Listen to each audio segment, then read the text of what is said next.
The little girl picked up a poisonous spider, just to break up her parents' relationship and drive away her stepfather. She kept the poisonous spider in a jar.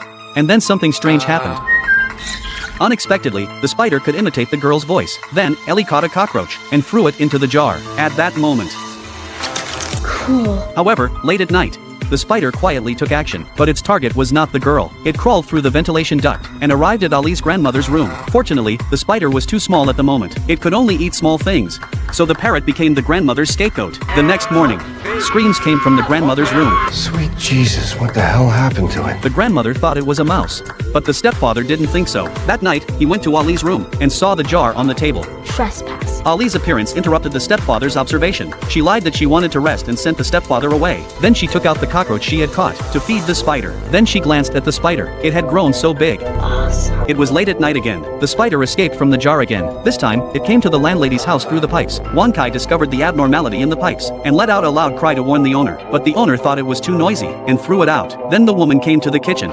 And the spider had already climbed onto her body. She then took out a photo. It turned out that her family had all died in a car accident, leaving her alone. The spider said that this family bond was touching, so I'll send you to reunite with your family. The next day, the stepfather was woken up by Wankai after knocking on the door and getting no response. He felt something was wrong and burst in. Unfortunately, it was already too late. The landlady's body was carried away, but no one knew the cause of death. As the spider grew larger, Ellie decided to find it a new container. She went to the biology graduate student living upstairs to buy a glass tank for the spider and showed him the spider, which piqued Neil's interest. He offered to give Ali a glass tank for free, but asked her to leave the spider there temporarily, so he could observe it for a while. Thus, he and Ali reached an agreement. However, Neil found Ali's stepfather, and told him that Ali was keeping a highly venomous spider. He said he would hand the poisonous spider over to the safety department, and asked the stepfather to inform Ali. Upon hearing this, Ali became furious. However, the spider was not handed over to the security department, but was instead kept by Neil at his home. Unbeknownst to her, he was even more twisted than she was. If nothing unexpected happened,